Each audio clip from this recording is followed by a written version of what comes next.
Welcome to Coruzant Technologies, home of the Digital Executive Podcast. Welcome to the Digital Executive. Today's guest is Michael Noring. Michael Noring is the CEO of GSCIT. As the CEO, Michael plays an integral role in building the GSCIT brand and reimagining the future of IT partners to help bring smarter, more innovative, affordable technology solutions to consumers faster. His areas of expertise at GSCIT include building agile infrastructure, the cloud, DevOps, enterprise applications, development, and more. Michael is a senior business executive and entrepreneur with a proven track record as a leader, innovator, strategic thinker, change agent, and market visionary. With more than 20 years of experience in the industry, he has extensive experience creating technology partners focused on the cloud, DevOps, SaaS, applications, consulting, and the managed service market. He has a background in defining company and products and services vision and strategy, customer engagement and alignment, operational controls, product management and development, new product definition and market launch, realignment of existing product, company turnaround, sales, and business development. Well, good afternoon, Michael. Welcome to the show. Thank you. Appreciate it. Awesome, Michael. I appreciate you connecting and jumping on today to talk a little bit about your background, a little bit about technology and how we can help those people that listen into this show. So, Michael, we're going to jump right into the questions here. You've got quite the career in technology as a leader, innovator, strategic thinker, change agent, market visionary, and now you're the CEO of GSCIT. Could you share with our audience the secret to your career growth and what inspires you? Sure, I'd be happy to. I think the secret to my career growth has always been, I've been incredibly fortunate to be around incredibly brilliant minds. All the way from early in my career, I was always kind of in awe of sitting in the same room with some of these individuals. My secret's been pretty basic. Soak it in, learn everything you can from these individuals, and it'll serve you really, really well long term. So, I always viewed it as the more I've sought out individuals that are highly intelligent and in many respects much smarter than I am, it has always helped me in many, many different ways. In terms of kind of what inspires me, there's probably three things I can think of. Obviously being around really smart people is something that just absolutely motivates, inspires me, and wants me to, do a lot better. The other one is obviously technology. I grew up, I remember my first time exposed to technology back in the day was this Texas Instrument TI-99 computer. And at a very early age, I just started programming on it and I just never looked back. I get very excited about technology, get excited talking about it. And obviously, as my career's, kind of gone on, I found that there's just so much more to learn and just not enough time in general. And then I think probably the last thing that really inspires me, I discovered early in my career that I'm something I call a builder as opposed to an operator, which means I really thrive in building things. I really thrive in solving really, really difficult problems and challenges. And I would probably say the harder the problem you throw at me, the more I just kind of seem to thrive in it. Those are probably the three things I can think of, that really kind of inspires me and has been kind of the key to my success. That's awesome. I appreciate you sharing that. And I love going back in time. And I think we've all done it at every part of our career. At least most of the guests on the show have gone back to a technology that got them inspired. And mine was a Commodore 64. So that was my second computer. Yeah. It's good stuff for sure. So Michael, let's talk about a couple things. This question here is kind of twofold, but GSCIT seems to be a phenomenal position to assist organizations in developing an overall hybrid cloud strategy to ensure complete alignment with their business objectives, their technology choices, change management, operational impact, et cetera. But maybe you can explain your DevOps down approach and there maybe share also an example of a client of yours that you've done this with. Sure. So, DevOps down really refers to, as an organization, we really want to solve it as close to kind of the application and developer side of the house. I mean, we focus on the infrastructural components as opposed to kind of the app development. And one of the things that kind of sets us apart is we kind of recognize that the new way of thinking of infrastructure, you have to really make sure that you get away from the kind of static traditional approaches and really get into kind of a dynamic world. And in many cases, you're really building towards future agility in the infrastructure, something we call agile infrastructure. And really what that just means is you need to make sure that your infrastructure can keep up with the required pace of your innovation as an organization.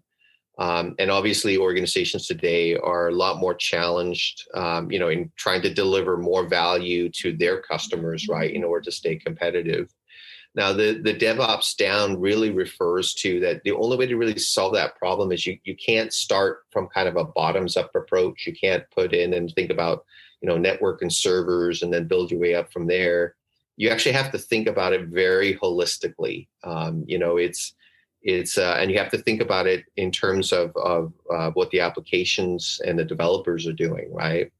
And so the approach is really about a holistic approach to really defining your infrastructure as opposed to separating it into kind of individual components. And it ultimately means for organizations that, when they try to innovate, they don't get stuck or the infrastructure doesn't slow them down. A lot of examples kind of come to mind, and rather than focus on one, I think it'd probably be easier to explain it in terms of the types of issues that we run into and how we solve them. So, for example, I see many cases where somebody says, hey, we're just going to migrate to the cloud because we're going to save some money and it's going to mean that we're innovative. And then they take a very traditional data center centric approach to building out a static data center that completely ignores all the flexibility and scalability and reliability that you can build into an infrastructure of that nature. Whereas if you really focus and back the whole thing up and say, hey, hold on a second, let's look at what are you really trying to achieve as an organization? What are the desired business outcomes? What are the things that as an organization you're trying to do to deliver more value to your customers? And how do I think of a really larger conceptual architecture that's almost independent of the actual technology components? How do I really approach it in such a way that I can think holistically about it and build something that is a lot more agile in nature? And that's really kind of where the DevOps side comes in. And so in many cases, we're having to back organizations off and say, I know you want to jump in with that, but let's stop for a second. And let's start thinking kind of about a strategic approach to, let's say, a cloud migration, for example. And in those cases, it's starting with what is really your vision and what you're trying to do overall from a technology point of view, and how does that translate into an infrastructure vision? And how does that now translate into the strategy and how you're going to go about achieving this, knowing that it's not one project, but knowing that every subsequent project you do hereafter, you have to think about agility in the infrastructure, or eventually you kind of paint yourself in a corner. And what we've seen happen for many organizations is if they don't really think that way, they might be successful in the first couple of projects, but eventually the infrastructure folks start talking about like, hey, we can't keep up with what you guys are trying to do. And then you lose resiliencies, maybe you have some security issues, some scaling issues, et cetera. Another common thing we run into is organizations that are trying to innovate pretty fast. So, for example, there was, we run into it all the time in the banking industry where they're trying to build out mobile applications and, they're going through a digital transformation from that perspective, but they're ultimately ignoring the infrastructure. And we have to kind of back them up and say, it's great you're putting this mobile applications in the hands of all your customers, but they're going to now access applications running on internal data centers that were not built to scale for that kind of usage, and it's going to fall flat on its face. And so in many cases, we have to back them up and kind of educate them on the infrastructure component and then lay down the strategy again. So there's just a couple of examples that comes to mind, but really what it comes down to is our approach is about taking really a holistic view to the infrastructure and how to build agility into it. And the only way to do it is you have to start all the way from the DevOps, meaning the interaction with the development and application side of the house, and then think of the infrastructure from there. Great. I appreciate you sharing that approach because, a lot of times the customer is focused on one, project or one task or trying to get a solution in there. And you do need to look at these things holistically. It's not just something you can just flip a light switch and all of a sudden everything works beautifully in the cloud. Exactly. Been there, done that. Mm-hmm. And I also think one of the things that we see unfortunately happen for a lot of organizations, right, is their infrastructure is planned around a specific project they're doing. And, as you keep layering the projects over top, eventually they run out of room, right? And then the flexibility is gone. And the reality is you have to build the infrastructure to what I call the unknown, that project that's going to come down where all of a sudden the company has to pivot to stay competitive. And they don't know what it is yet, but the infrastructure has to be able to support it, right? Absolutely. I appreciate that. Thank you, Michael. So, Michael, this is a big one here as well around tech are you leveraging any new or emerging tech in your tech stack? If not, maybe it's just an innovative solution that you find helpful and maybe you can share with us today. Yeah. So I think that, our organization is always looking at what's the latest innovative solutions. And obviously, so we have very close eye on some very kind of bleeding edge technology, specifically around, edge computing, 5G. We look pretty heavily at, IoT and the impact of AI is going to have on that whole equation. But that's kind of the more the lab side of the house. The reality is for our organizations that we work with that are they're trying to use technology to create more value to their customers. And in many cases, they're dealing with kind of COVID recently. So we have to work with what I call kind of the practical or pragmatic innovation, right? So the things where we know we have very specific challenges we're trying to solve. And what are the technologies that are available that we know is going to be able to support them long term? As boring as it may sound, something around, under COVID situations, are we dealing with a remote workforce and people working from home and staying productive?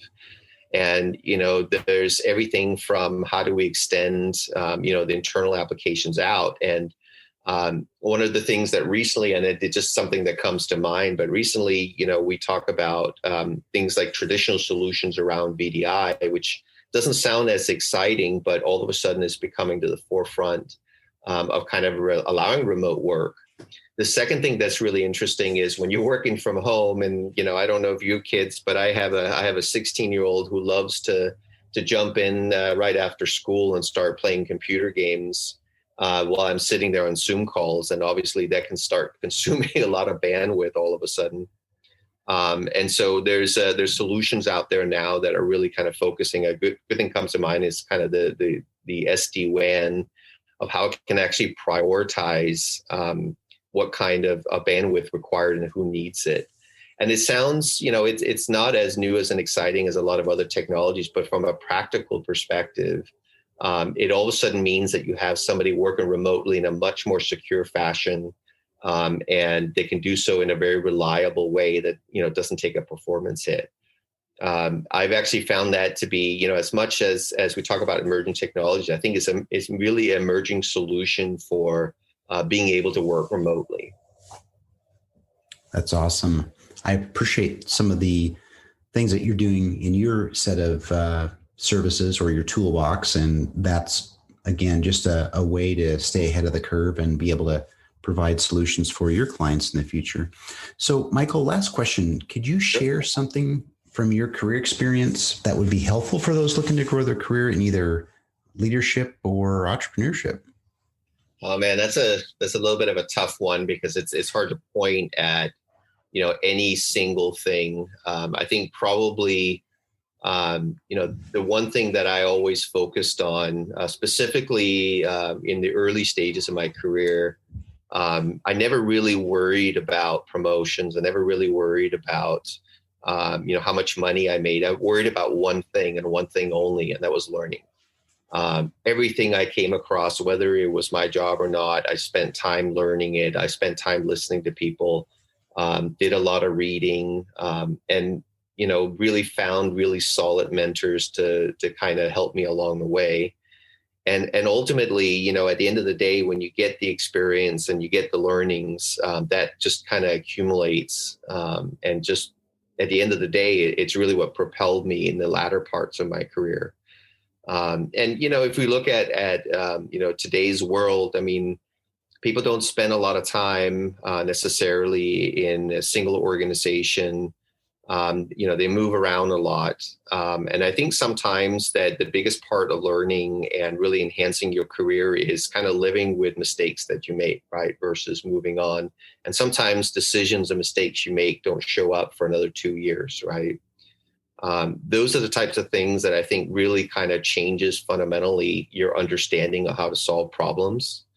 I think the other one that really comes to mind is always, and specifically when you start becoming a manager and get a little further along, always look for hiring people that are a lot smarter than you. I mean, one of the things I always viewed is, as soon as you think you're the smartest guy in the room, there's either you're either proven to be the dumbest or it's really time to leave the room, right? Yeah. So it's amazing how much you learn, how much your career enhances by really being around smart people, hiring smart people, and really kind of learning from them. And then the biggest thing is unleashing their potential. I can't tell you how many organizations I've been in where the number one job I have is not sit there and be the smartest guy in the room, but instead just unleash the incredible potential that's already there. And I mean, I view that as probably, the reasons I'm sitting where I'm at today. It's learning from people, it's hiring really smart people, and just really unleashing everything that they're capable of. That's awesome. I appreciate that share on that, Michael. And you're absolutely right. And I think Steve Jobs even, coined something to that effect of, if you hire the smart people, let them do what they were hired to do and get out of their way. So yeah, exactly. Love that. Well, Michael, it was a pleasure having you on today, and I look forward to speaking with you real soon. Likewise, I definitely appreciate it. Bye for now.